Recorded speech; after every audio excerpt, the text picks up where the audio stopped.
Hola a todos, bueno, aquí Luciana Noli en otro encuentro de Creidear Online. Como todos ustedes saben, nosotros empezamos siendo Creidear, tu idea lo vale, con encuentros profesionales presenciales y posteriormente, por la situación de público conocimiento del COVID-19, estos encuentros se hicieron online, así que tomamos el nombre de Creidear tu idea al nuevo mundo.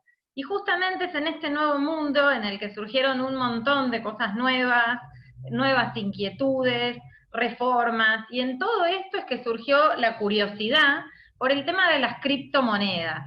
Y bueno, y para poder interrogar y conocer más en profundidad sobre este tema, y para que aquellos que todavía no se animan a invertir en esto lo puedan hacer o se sientan seguros a poder hacerlo, es que hoy vamos a estar entrevistando a Alejandro Bianchi.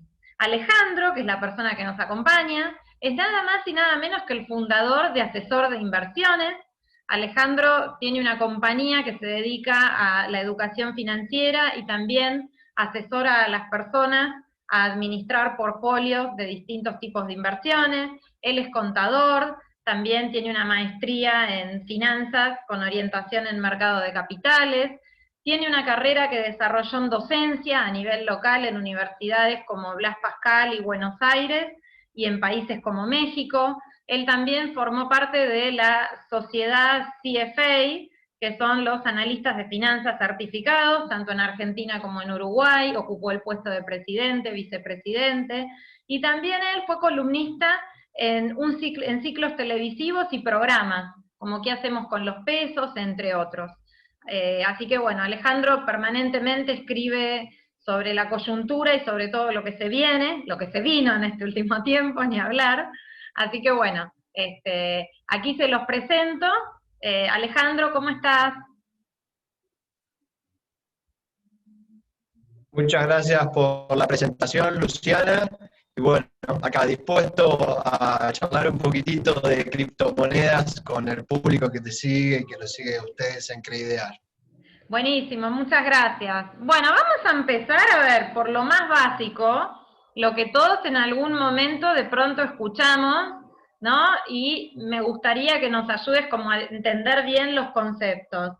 ¿Qué es y cuáles son las diferencias entre blockchain, Bitcoin y el DeFi?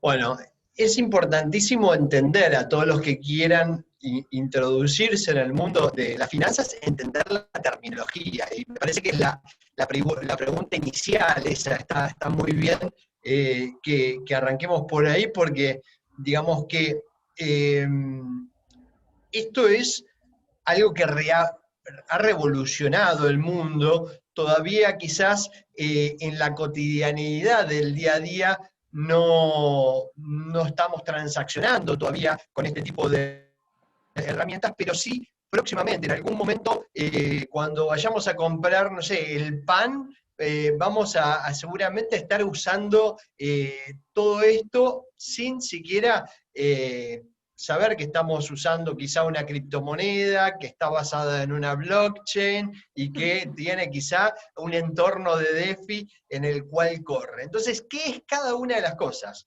Bueno, el blockchain es una arquitectura, llamémosla así, es una arquitectura descentralizada en nodos, computadoras que están distribuidas alrededor del mundo, que corren un determinado, llamémoslo, libro contable, ¿sí?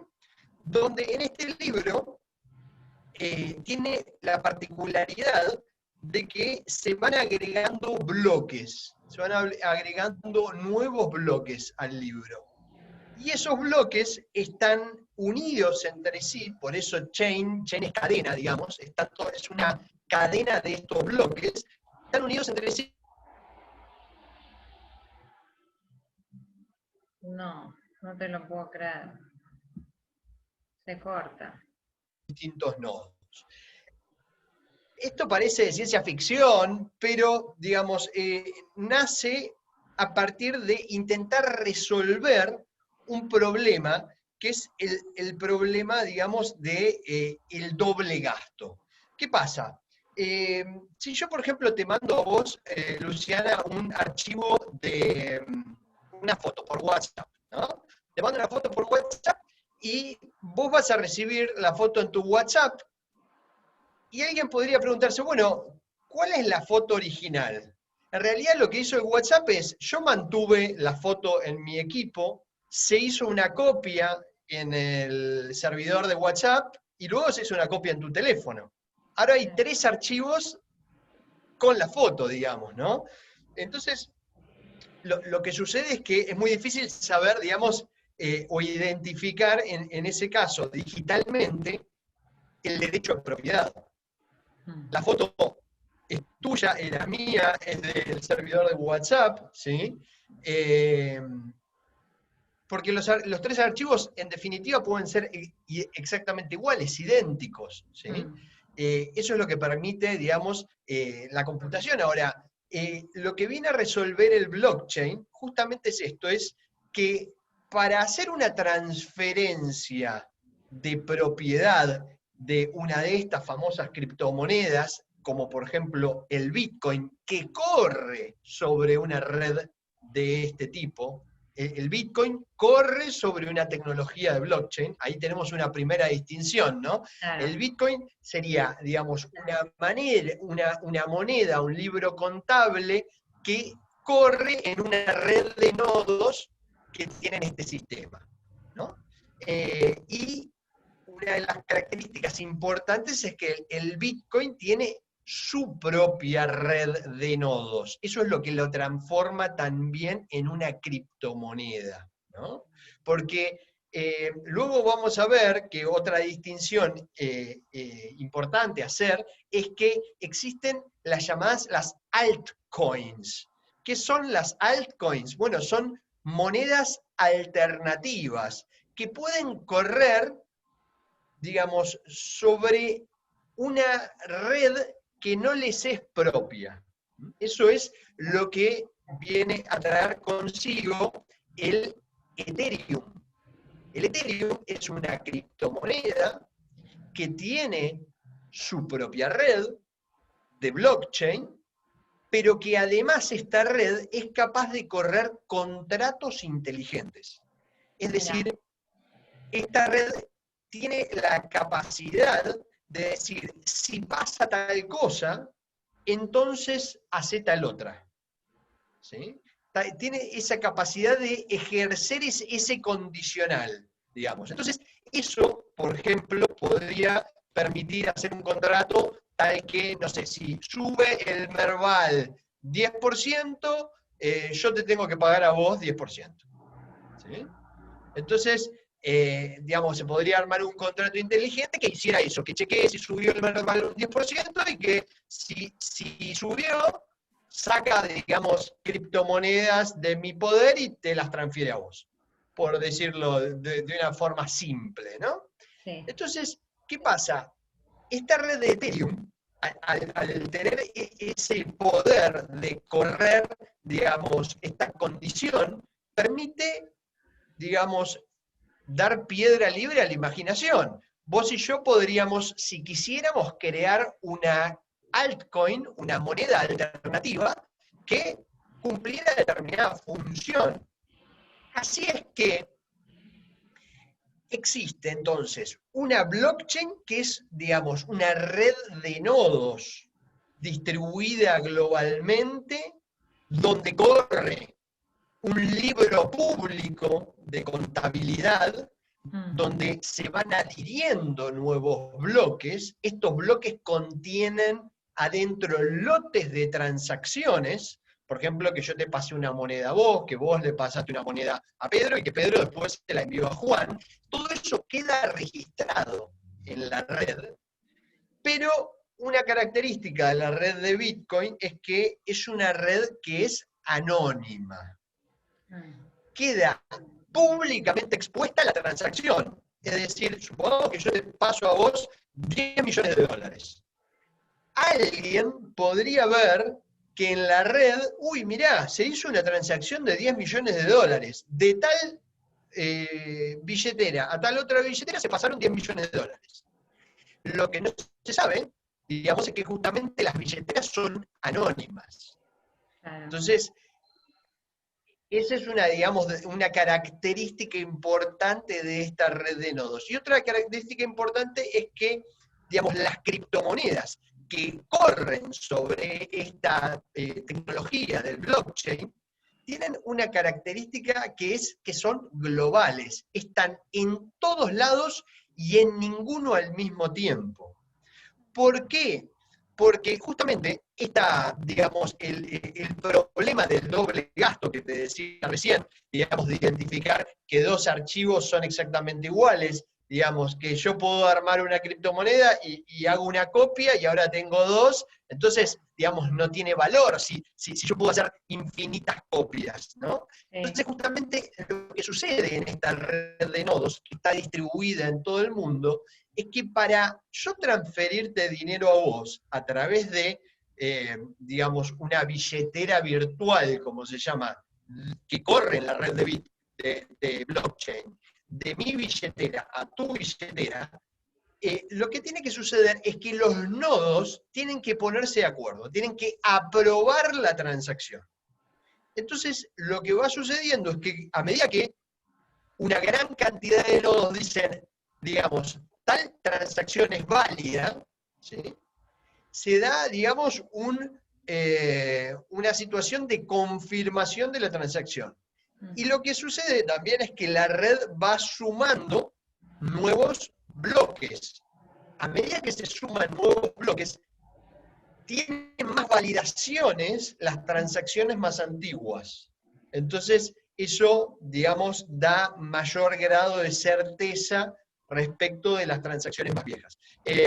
Básicamente, es un salto tecnológico, el blockchain, que deberíamos considerarlo similar a lo que ha sido la aparición de Internet en el mundo. Es claro que, digamos, el blockchain corre, digamos, sobre Internet, pero el blockchain puede, digamos, traer consigo aparejado el cambio de cómo nosotros interactuamos día a día y cómo transaccionamos y cómo operamos, ¿sí? Una de las características que tiene esta red de nodos es que es descentralizada. Es decir, como no hay una institución, no hay un banco central, no hay una empresa que, digamos, dé la autorización de pago, sino que es un conjunto distribuido de nodos que se tienen que poner de acuerdo entre ellos respecto de si una transacción es o no válida, llegamos, digamos, a un cambio de paradigma donde empiezan a haber nuevas aplicaciones de lo que se llama DeFi o DeFi, ¿no? Que significa DeFi, es Decentralized Finance. Esto significa finanzas descentralizadas. Si hacemos un poquitito de historia hacia atrás, lo que podemos decir es que, digamos, tradicionalmente, digamos, la gente se encontraba en las plazas para operar, para transaccionar, de ahí que, digamos, las instituciones que hoy resguardan nuestros depósitos se llamen bancos, porque, digamos, se reunían en bancos y había banqueros que tomaban depósitos y prestaban monedas y cheques y emitían, digamos, documentos. Eso, digamos, fue avanzando. Con la llegada de Internet tenemos una explosión de lo que son las fintech en el mundo financiero, ¿sí? Es decir, compañías de finanzas que están montadas ya desde su origen, pensadas desde Internet. Por ejemplo, bueno, yo en Invertir Online trabajé siempre en una compañía que estuvo desde el primer momento montada y pensada desde Internet, y bueno, hoy tengo Asesor de Inversiones, que es una compañía también que asesora a la gente para invertir a través de Internet, y que bueno, también busca ser el link o el nexo entre el mercado de capitales y el mercado de las criptomonedas, ¿no?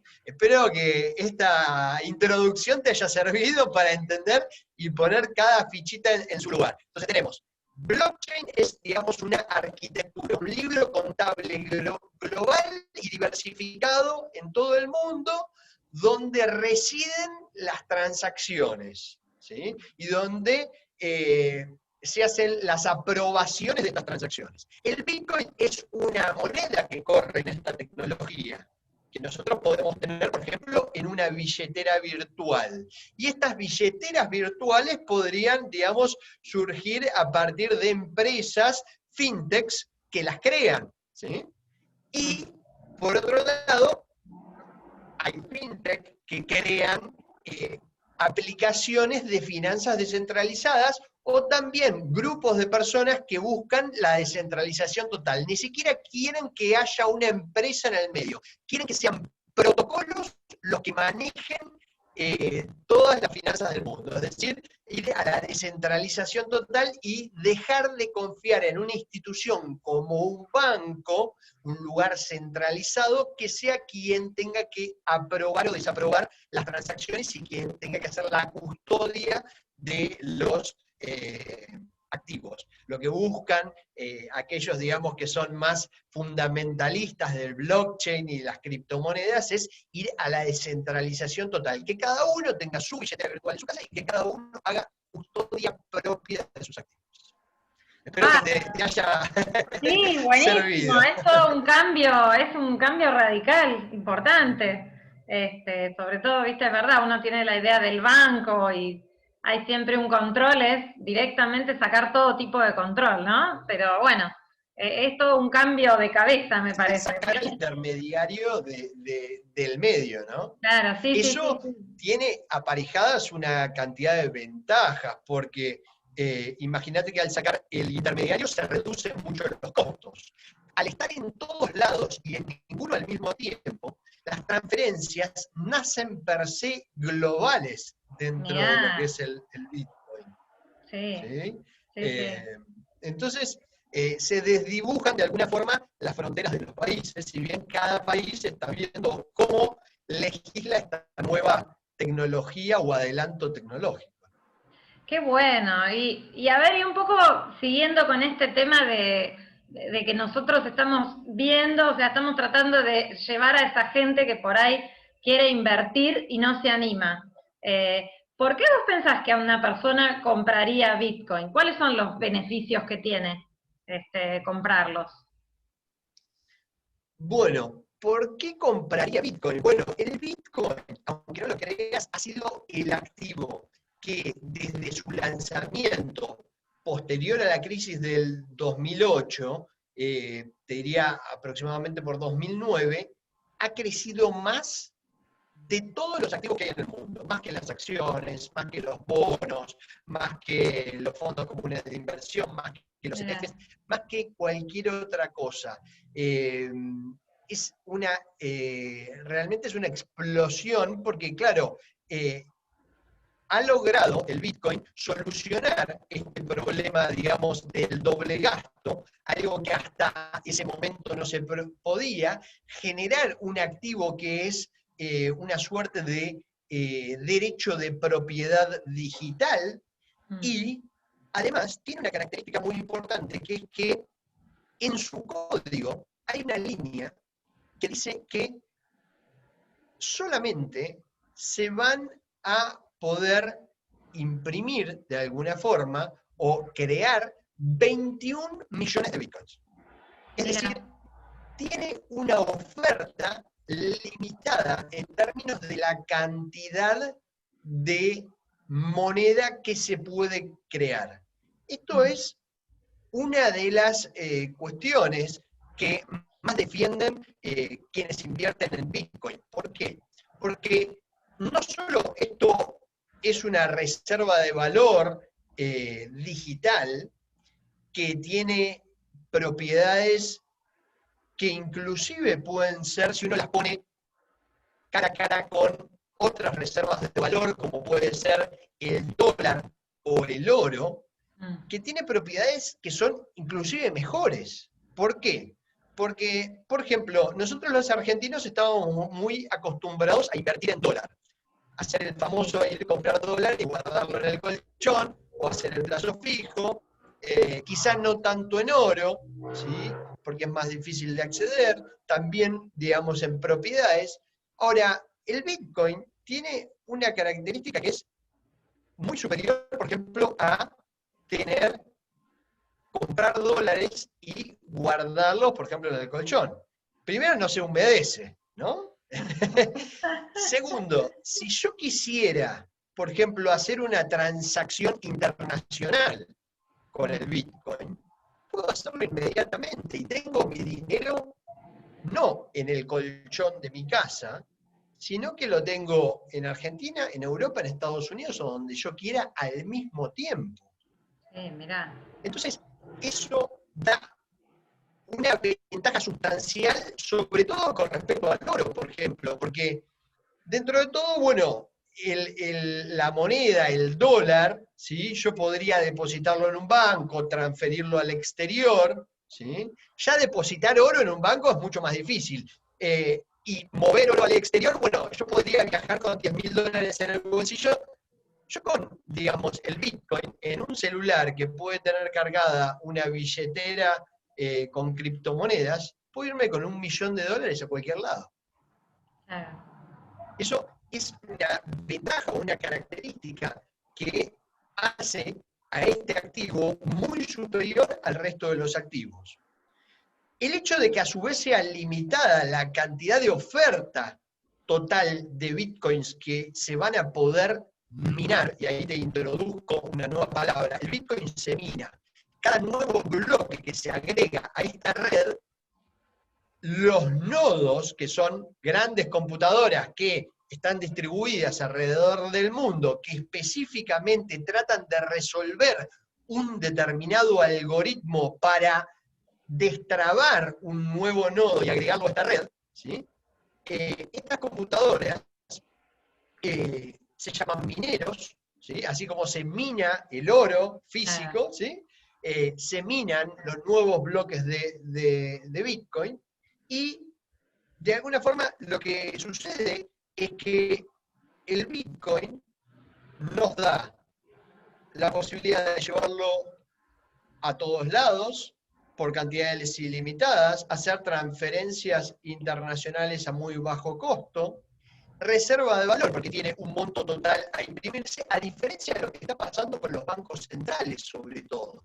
¿Por qué? Porque los bancos centrales, sobre todo, por ejemplo, nosotros que vivimos en una economía muy inflacionaria y el Banco Central le da mucho, como le decimos los argentinos, a la maquinita, ¿sí? Es infinita la cantidad de pesos que puede imprimir el Banco Central argentino. Lo mismo con la Reserva Federal. Digamos, que el dólar sea una moneda considerada de reserva de valor y más estable y con mayor historia que el peso argentino, no quiere decir que la cantidad de dólares en el mundo no haya ido aumentando, y que cuando vienen crisis, como esta que estamos viviendo del coronavirus, como la que se vivió en 2008, lo que sucede es que los bancos centrales salen a imprimir masivamente para tratar de sacar a las economías de la crisis. Claro. Entonces, un poco lo que está sucediendo es que se diluye el valor de esas monedas fiduciarias, porque en su momento, haciendo un poco de historia también, las monedas como el dólar, el peso, tenían una reserva en oro, o sea, eran convertibles en una X cantidad de oro. Desde aproximadamente la década del 70 en adelante, se transforman en monedas fiduciarias, es decir, su valor importa solamente por la fe que tienen las personas de que mañana esa moneda va a comprar más o menos la misma cantidad de bienes que hoy. Entonces, lo que sucede es que en realidad esa fe está un poco adulterada, porque los bancos centrales imprimen mucho dinero y en realidad, si bien la tasa de devaluación de monedas como el dólar es muy pequeña, aproximadamente en los últimos 100 años 2% anual, sí, si uno, digamos, va mirando en el largo plazo, con lo que comprabas, digamos, con $10, las cantidades de cosas que comprabas hace 50 años, Hoy Claro. comprás menos de la mitad, ¿sí? Sí. ¿Por qué? Porque tenés un 2% anual que va perdiendo de valor la moneda aproximadamente. Entonces, lo que viene a resolver también el Bitcoin es decir, queremos una moneda que no, digamos, pierda valor en el tiempo, que haga lo contrario. Entonces, justamente se le ha puesto una cantidad fija al monto total de bitcoins que se pueden minar. Se espera que se minen la totalidad de los bitcoins, aproximadamente los 21 millones, aproximadamente para el año 2140. ¿Sí?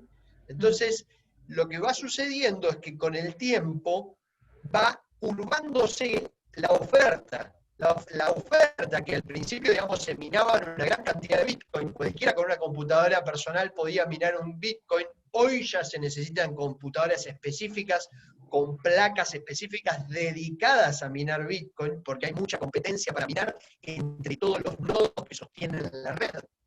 Entonces, lo que sucede es que cada vez hay una oferta que se va restringiendo más. Sigue creciendo la cantidad de bitcoins que hay, pero a una tasa que es cada vez más chica. Claro. Y eso hace que el bitcoin tienda a subir en términos de otras monedas fiduciarias, como puede ser el dólar, ¿sí? Que si vos miras la tasa de aumento de la cantidad de dólares en el mundo, del aumento del M1, digamos lo que se llama la oferta monetaria norteamericana, subió este año a razón del 30%, Mirá. mientras que el Bitcoin subió a razón del 4%, o un poquito menos del 4%. Entonces, eso hace que el Bitcoin tenga que valer más en términos de dólar. Y bueno, ni hablar con otras monedas fiduciarias como el peso argentino, que Claro. la cantidad de pesos se ha duplicado en un año, ¿sí? Porque aumentó la cantidad de pesos, aumentó la cantidad de cosas que se pueden transformar en pesos, como las LELIQs, los pases, ¿sí? Entonces hoy estamos nadando en pesos los argentinos, y bueno, de ahí también que hay tanta presión por el dólar en nuestro mercado, y que obviamente el Bitcoin sirvió para su función. Aquellos que compraron Bitcoin con pesos vieron que hoy el Bitcoin en pesos ha ido subiendo en el tiempo. Claro, mirá, buenísimo, muy bueno, ¿eh? Y a ver, hasta ahora nos contaste por qué vale la pena comprar los Bitcoin, los beneficios que tiene. ¿Cuáles te parece que serían las razones por las que no conviene comprar Bitcoin? ¿Cuáles son los riesgos que puede tener esta compra de los Bitcoin? Bueno, hay riesgos, no es algo que sea completamente seguro. ¿Por qué? Porque estas son tecnologías muy modernas, muy nuevas, ¿sí? Y uno no sabe realmente cuál va a ser la tecnología que finalmente va a terminar siendo el estándar y la más exitosa. Daría la sensación que el Bitcoin ya pasó casi todas las pruebas posibles en términos de su aceptación. En ese sentido, es la moneda o la criptomoneda hoy que tiene una capitalización más alta y más tradeada en el mundo, y la mayor adoptada por la mayor cantidad de plataformas. Pero, obviamente hay riesgos. Uno de los riesgos que yo identifico tienen que ver con el tema de la custodia, que yo te decía al principio. Digamos, cuando uno compra dólares y los guarda en el colchón, ¿cuál es el riesgo? Y bueno, que te entren ladrones y te roben a tu casa, en tu casa, y te saquen los dólares. Cuando uno compra Bitcoin y los guarda, los custodia en una billetera virtual que está en su propio teléfono o en su propia computadora, ahí hay un riesgo, que es que te entren ladrones al teléfono o a la computadora y te roben Y los te Bitcoin. roban, claro, ¿Sí? sí, sí. Si uno googlea en internet, hay una gran cantidad de casos de hackers que se han metido, han encontrado agujeros por donde meterse en términos de la seguridad de las computadoras de determinadas personas, y le han sacado hasta $500,000 en Bitcoin. Entonces, hay que tener mucho cuidado. Inclusive, digamos, por más que uno tenga muchos cuidados, y, por ejemplo, una forma de tratar de eliminar estos riesgos serían decir, bueno, yo en lugar de tener los bitcoins en mi teléfono o en mi computadora, los puedo tener en lo que se llama una billetera fría. ¿Sí? Es algo que no está conectado a internet, como un pendrive, que yo lo enchufo a la computadora y ahí dispongo de mis bitcoins y cuando quiero los desenchufo. Claro, mira. Esa sería una forma de preservar, digamos, de una manera un poco más, con menos riesgos, los bitcoins que uno pueda tener en una billetera virtual. Otra forma sería decir, bueno, en este mundo de finanzas descentralizadas han aparecido lo que se llaman exchanges, es decir, mercados donde se pueden operar criptomonedas. Muchos de estos mercados tienen aplicaciones que le permiten a uno usar su propia billetera y también uno puede abrir una cuenta en ese mercado, como si fuera, digamos, una cuenta como la que uno puede abrir en la bolsa. Uno puede abrir una cuenta en un mercado de criptomonedas. Y esto, lo que es interesante es que estos mercados tienen características de seguridad en el guardado de sus criptomonedas que son mucho más infranqueables que las que puede tener una persona en su computadora personal. Inclusive, han nacido dentro de este mundo de las finanzas descentralizadas custodios que se dedican a guardar Bitcoin. Nosotros, bueno, tenemos el caso de algún emprendedor legendario argentino que ha armado una aplicación que se llama Sapo, que tenían, básicamente compraron un búnker en Suiza donde tenían de manera fría guardadas las criptomonedas, y también hay, digamos, un custodio que se llama BitGo, que lo están usando muchos grandes mercados y aplicaciones de finanzas descentralizadas, donde este custodio lo que hace es, digamos, tener grandes medidas de seguridad para guardar por estas empresas sus bitcoins. Tenerlo en un mercado tampoco es garantía de confianza. ¿Por qué? Porque ha habido mercados como el Mt. Gox en su momento, uno de los mercados más grandes del mundo, al que digamos, le rompieron las barreras de seguridad y le lograron robar cerca de 2.000 millones de dólares en Bitcoin. Bueno, finalmente terminó quebrando, y bueno, fue a juicio, la gente pedía la devolución del dinero, bueno, finalmente terminó muy mal eso, pero de alguna manera el problema es que, digamos, cuando pasa una de estas cosas, como las transferencias, digamos, que se hacen son anónimas y son inmediatas, rápidamente, digamos, el dinero se puede esparcir en el mundo y puede desaparecer, digamos, sin que uno conozca quién es el responsable detrás de estas maniobras, ¿no? Entonces, ahí hay que tener mucho cuidado a la hora de invertir en estas criptomonedas por un tema de seguridad. Y después hay otros factores que tienen que ver con la volatilidad. Muchas de estas tienen grandes oscilaciones porque son muy líquidas, ¿sí? Y otra cosa que está pasando es que, como ha nacido el Ethereum, que es una, digamos, red de blockchain que permite crear altcoins, es decir, tokens. ¿Cómo te lo puedo decir de una forma fácil? Pero cuando vos vas al casino, el casino creó su propio token, que son las fichas. Es su propia moneda, ¿sí? Que tiene vida en los límites del casino. Si uno sale con una moneda del casino y quiere ir a un kiosco y comprar galletitas, no le van a dar las galletitas porque le van a decir, no, ¿qué es esto? ¿Sí? Ahora, si yo podría volver al casino y decir, bueno, cambiame dentro del casino este token por tantos dólares. ¿Sí? Entonces, ¿qué pasa? Hoy hay más de 300.000 monedas creadas en el mundo. No todas son criptomonedas. Es decir, no todas son monedas que corren sobre su propia red de blockchain y de nodos descentralizados o centralizada. ¿Sí? Hay algunas criptomonedas centralizadas también, que las maneja una determinada empresa, como por ejemplo lo que quería crear Facebook hace unos años, que digamos era una moneda donde, junto con Mercado Libre y otras empresas que también se habían unido a ese plan, querían armar su propia moneda que, digamos, iba a ser utilizada o aceptada como medio de pago en todas esas plataformas.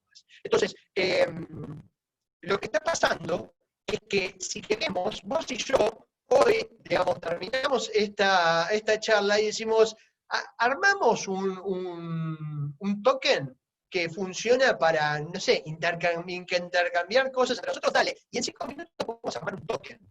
Entonces ya no va a haber 300, sino 301, ¿no?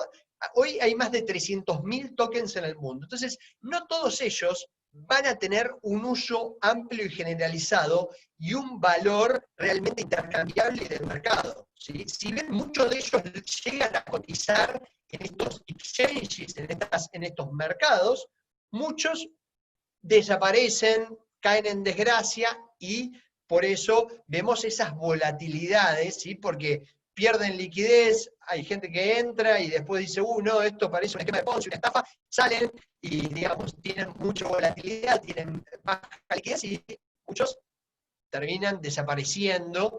Y también lo que sucede es que muchas redes o muchos proyectos nacen con buenas intenciones, pero después de pronto hay determinados hackers que violan las reglas de la criptomoneda, logran hackear la criptomoneda y hacerse con, por ejemplo, la mayoría de los votos de los nodos. Si un hacker logra hacerse la mayoría de los votos de los nodos, prácticamente se quedó con todas las monedas de esa red, porque puede transferirse todas las monedas y aprobar automáticamente que todas las monedas son suyas. ¿Sí?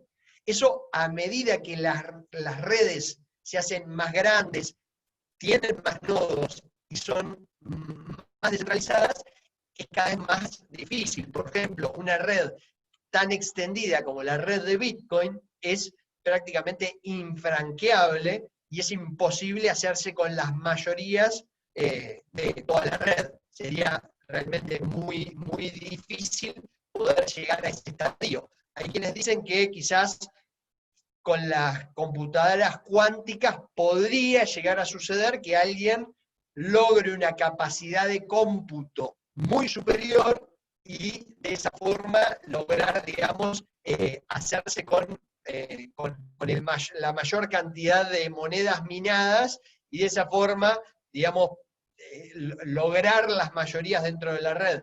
Pero la verdad es que es bastante difícil, está muy descentralizada. Hoy ya Bitcoin y Ethereum son monedas que yo diría habría que considerar tener dentro del portafolio, pero que también hay otras 300.000, y uno realmente en este momento tan embrionario de esta nueva tecnología no sabe cuál va a ser, como en su momento cuando nació Internet, cuál va a ser la Facebook, cuál va a ser la Amazon, cuál va a ser la Google de las criptomonedas. Uno puede tener la intuición de que, bueno, hoy ya está muy extendido el Bitcoin, hoy ya está muy extendido el Ethereum, y hay algunos tokens que se basan en Ethereum que empiezan a tener determinadas funcionalidades y que empiezan, digamos, cada vez a ser más extendido su uso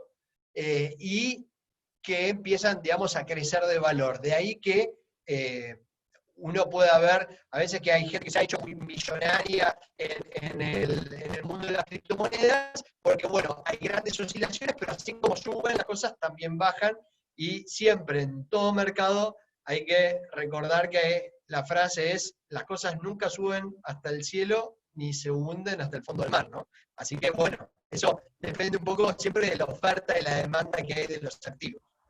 Bueno, gracias. Bueno, en resumen, los riesgos son riesgo de custodia, riesgo de volatilidad, liquidez, ¿sí? Y entender cuáles son los proyectos de criptomonedas que tienen sentido y van a ser globalmente aceptados y nos van a terminar cambiando la realidad a todos. Yo, como, digamos, idea de inversión, pensaría de esa forma.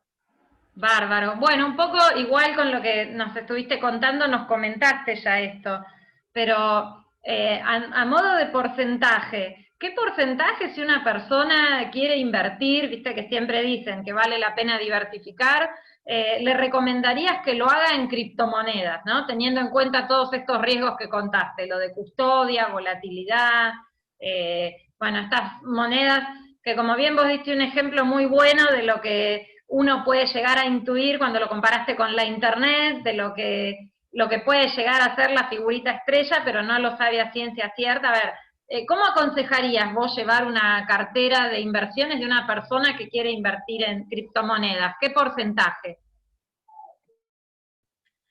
Bueno, yo hoy diría que siempre desde la cabeza de un inversor internacional, esto es algo que yo hablo siempre con mis clientes, a los que los ayudo a pensar, no como un inversor argentino, sino como un inversor internacional. El problema que tenemos en la Argentina muchas veces tiene que ver con que, bueno, por ser argentinos y vivir acá y gastar en pesos, muchas veces estamos 100% expuestos a la realidad nacional, que muchas veces no es la mejor de todas las realidades de los países que hay y las alternativas que hay para invertir en el mundo. Entonces, por ejemplo, un inversor que queda con inversiones en una casa en Argentina, que queda con inversiones en un plazo fijo en la Argentina, en acciones, en bonos argentinos, ¿sí? Y tiene el 100% de su portafolio expuesto a Argentina, tiene, digamos, un nivel de riesgo y volatilidad mucho más elevado que como piensa un inversor internacional. Un inversor internacional piensa primero en monedas duras, piensa en dólares, en euros, en libras. Primero piensa en ese sentido. Segundo, piensa en términos de capitalización bursátil, es decir, bueno, ¿cuánto representa el mundo total de bonos respecto del mundo total de activos que hay? ¿Cuánto representa el mundo total de acciones respecto del mundo total de activos que hay? ¿Cuánto representa el mundo hoy de las criptomonedas respecto del mundo total de activos que hay? Y cuando uno mira el tamaño de todas esas criptomonedas que estuvimos hablando, podemos ver que es todavía minúsculo, es menos del 5% de la totalidad de los activos mundiales. Diría que no llega a ser más del 2% de todos los activos del mundo, el mundo de las criptomonedas todavía. Entonces, un inversor debería pensar en esos términos. Yo diría que hoy un porcentaje razonable para tener en una cartera bien diversificada, pensada como un inversor internacional y globalmente, es aproximadamente un 5% de la cartera en criptomonedas. Y aquel que quiera, digamos, tener una exposición mucho más grande que la del promedio del mercado, hasta un 10% podría llegar a invertir. Lo que pasa es que ahí es importante, digamos, que se asesoren bien,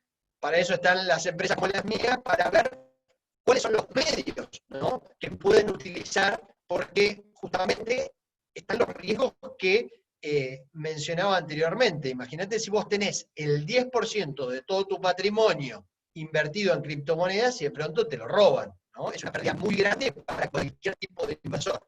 Entonces hay que ver bien cómo se estructura ese tipo de contratos, ¿no? Muchísimas gracias. Ahora te hago otra pregunta, ¿no? Nosotros estamos hablando un poco del blockchain, del DeFi y todos los cambios que esto genera, ¿no?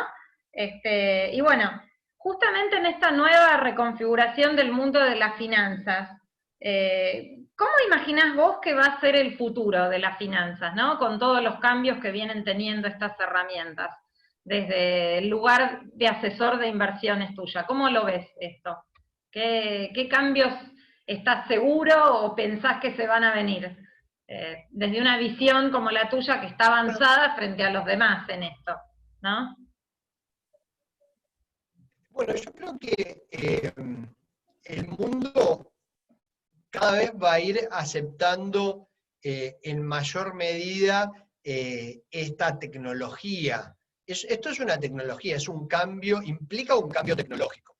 Eh, y lo que te decía recién, por ejemplo, hay que ver cómo un inversor puede poner hasta el 10% de su patrimonio en criptomonedas. Bueno, hay formas de hacerlo quizás a través de ETFs, a través de determinados mecanismos más seguros para no quedar tan expuestos. A medida que se logren digamos, mejorar esas herramientas y haya cada vez más herramientas, que este mundo de las finanzas descentralizadas permita cada vez herramientas más fáciles para el usuario y, por otro lado, más seguras para el usuario. Yo creo que la aceptación de las criptomonedas va a llegar al punto de ser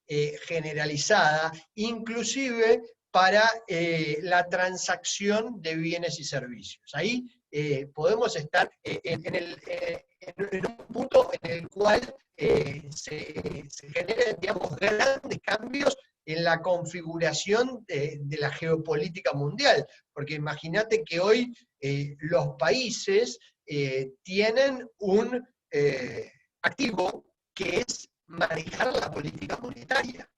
Hay países que ya están lanzando sus criptomonedas nacionales, como China, que está lanzando, digamos, un yuan, digamos, basado en el blockchain, y que, digamos, de alguna forma son una criptomoneda más que se agrega a este mundo tecnológico, pero acá se dividen las aguas en dos. Tenemos el mundo de la centralización versus el mundo de la descentralización total, ¿no? Si se logra una descentralización total segura, nadie más va a querer, nadie más va a optar por la centralización. ¿Por qué optaría yo por querer recibir una moneda centralizada, es decir, emitida por un banco central, por más que tenga las características de una criptomoneda, que tenga una red de redes, que la pueda transferir fácilmente a través del Internet? ¿Por qué, digamos, yo optaría por eso y no por una red descentralizada segura, donde no dependo de que un organismo tome una decisión arbitraria por mí y que pueda, por ejemplo, devaluar mi moneda? ¿Sí? Entonces, ahí es donde también los países están viendo cómo resolver esta competencia que les puede llegar a surgir a partir de la aparición de un medio de cambio para las transacciones comunes y corrientes, ¿sí? Para comprar una casa, para comprar una bicicleta, un paquete de chicles. ¿Qué pasaría si de pronto la gente empieza a preferir esos medios de pago a los medios determinados por los países y las naciones? Entonces, ahí es donde pueden venir regulaciones también de prohibición. Hay algunos países, por ejemplo, no sé, en Bolivia, que están prohibidas las criptomonedas, ¿sí? Entonces, digamos, todavía estamos en un terreno muy prematuro. Vamos a ver cómo reaccionan los países, porque yo creo que la reacción va a estar en línea con el nivel también de aceptación de la gente y cómo la gente prefiere o no este tipo de activos, porque hoy, si lo pensás, el Bitcoin se expresa en función del dólar. Uno mira la cotización del Bitcoin y bueno, el Bitcoin vale, no sé, $11.000. Ahora, ¿qué pasaría si en algún punto la gente ya empieza a ver algunas plataformas, unas suertes de lo que son mercados libres más modernos todavía, donde la gente puede comprar bienes directamente pautándolos en cantidades de Bitcoin. ¿Qué parecería si la gente empieza a pensar en esos términos, en cantidades de Bitcoin, en lugar de en cantidades de dólares, ¿no? Y el Claro. dólar de golpe pierde todo su valor, ¿no? Seguro. Entonces, ahí, digamos, hay un terreno bastante difícil de pronosticar, de saber qué es lo que realmente va a pasar y cómo se van a defender. Yo me imagino que puede haber como una suerte de reacción de los países frente al avance de estas tecnologías. Digamos, inicialmente lo que han hecho es tratar de controlarlas desde el punto de vista de lo que es las unidades de información financiera en los países, lo que es la UIF en nuestro país, por el hecho de que las usaban para el tráfico digamos, el narcotráfico y para usos ilegales. ¿Por qué? Porque era anónima, ¿sí? Lo que pasa es que a medida que hay mayor entendimiento, uno puede entender que si uno logra hacer un buen proceso de lo que se llama el KYC, y puede identificar el nombre de la persona con la billetera, lo que se llama la clave pública de la billetera, después es el peor lugar, digamos, para traficar cualquier cosa, porque Claro. en el Bitcoin quedan registradas públicamente todas las transacciones. Mirá. Entonces, podría, digamos, identificarse, si se identificara que un narcotraficante era el propietario de tal billetera, podría, digamos, identificarse a todos a los que se les ha mandado dinero en toda su historia. Ese tipo de cosas se van de a poco entendiendo y me parece que lo que van haciendo es que, digamos, todos los pruritos que se tenían en un primer momento y todos los frenos y no, y cuidado, que esto es para, digamos, el tráfico y cosas, digamos, se van bajando barreras y de a poco se va teniendo más aceptación. La irrupción de los contratos inteligentes y, digamos, ciertas criptomonedas que están empezando a aparecer, que empiezan a vincular la vida real con estos contratos inteligentes y con la posibilidad del intercambio de cosas de una manera segura y descentralizada, yo creo que, digamos, es un camino de ida.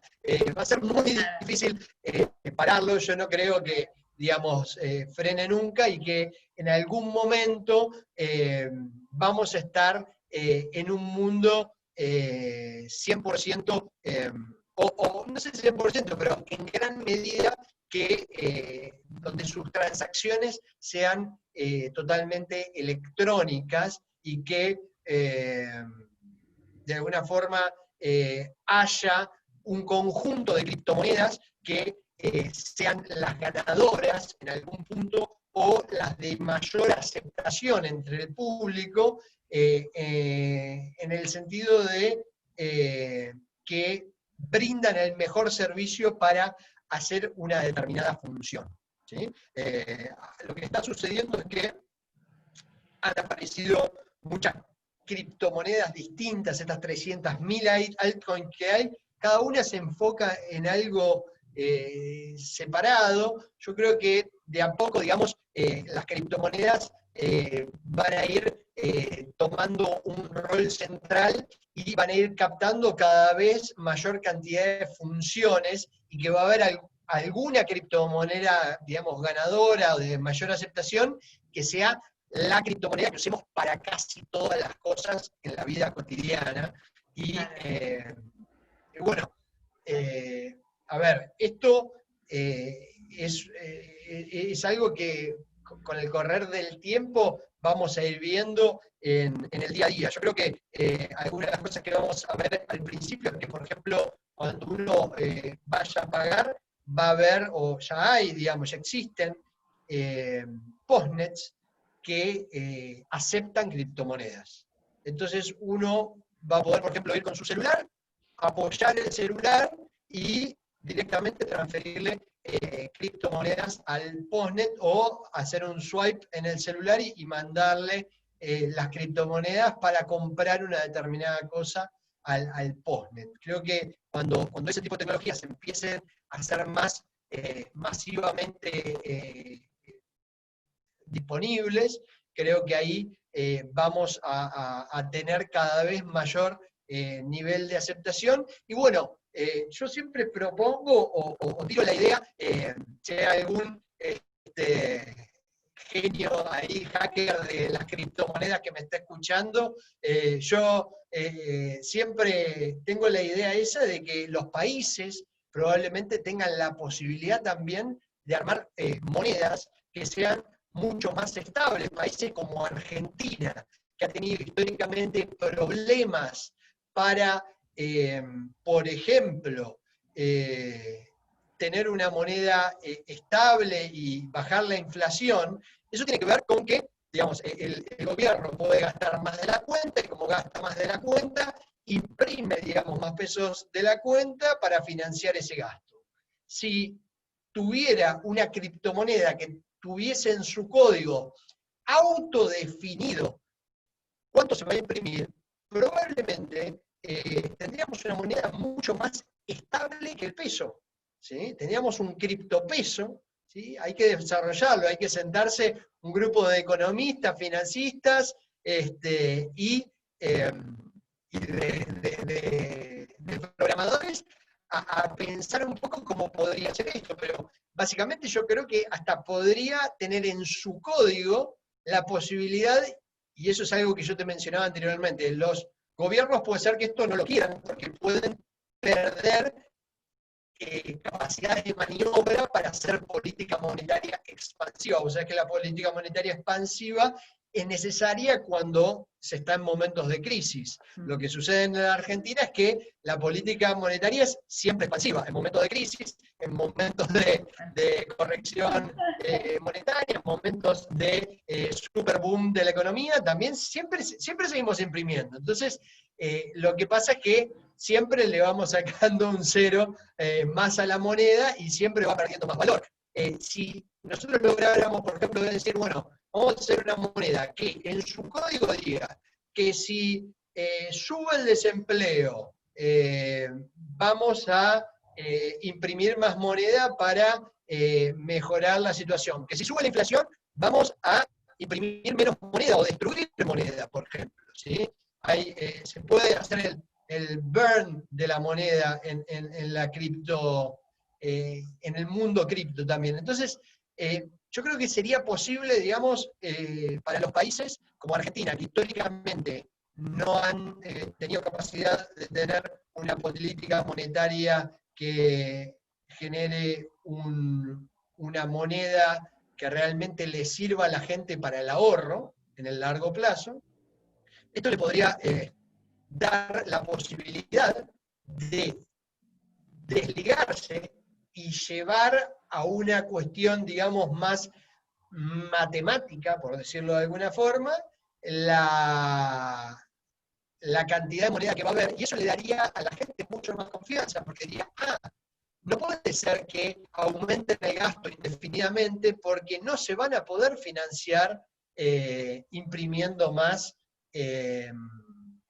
pesos, porque la cantidad de pesos está ya autorregulada por el propio contrato inteligente del peso. Obviamente eso requeriría, digamos, grandes consensos de oficialismos y oposiciones, digamos, pero yo me imagino a futuro un mundo que va hacia eso, que va hacia cosas que ni nos imaginamos. Yo me imagino un mundo en el cual la representación de los países puede ser como casi como un cantón suizo, que se reúnen y votan todos. Bueno, el blockchain de alguna manera podría permitirnos a cada uno de nosotros lograr, digamos, una representación y una votación sobre determinados temas, consultas públicas que, por ejemplo, no sé, en la Argentina el tema de la ley del aborto, que es el aborto sí, el aborto no, que algunos están a favor, otros están en contra, digamos, es algo que me parecería, digamos, que podría ser un caso hasta testigo importantísimo, que en lugar de ser un grupo reducido de representantes votados por el pueblo en el Congreso, que sea el pueblo mismo que diga, bueno, cada voto vale uno. A ver, ¿quieren o no quieren esto? ¿Cómo lo quieren? ¿Sí?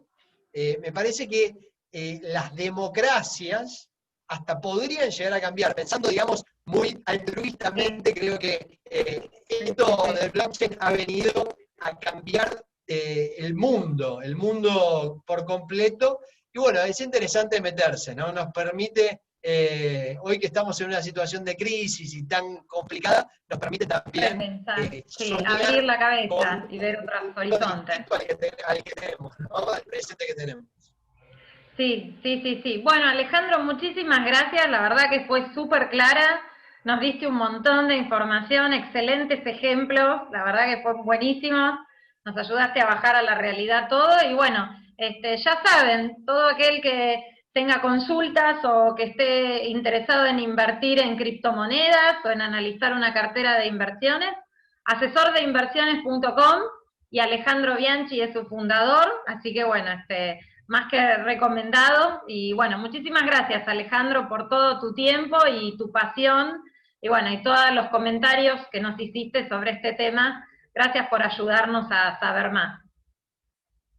Bueno, Un gusto. muchas gracias a vos, Luciana, y bueno, ya saben, pueden entrar a asesordeinversiones.com, hacer el test de inversor que tenemos ahí, y nos vamos a estar contactando con ustedes para asesorarlos. Bueno, muchísimas gracias, ¿eh? Bueno, y muchas gracias a todos los que nos están escuchando. Y bueno, este fue otro encuentro de Creidear Online, que hablamos de las criptomonedas. Ahora sí, saludamos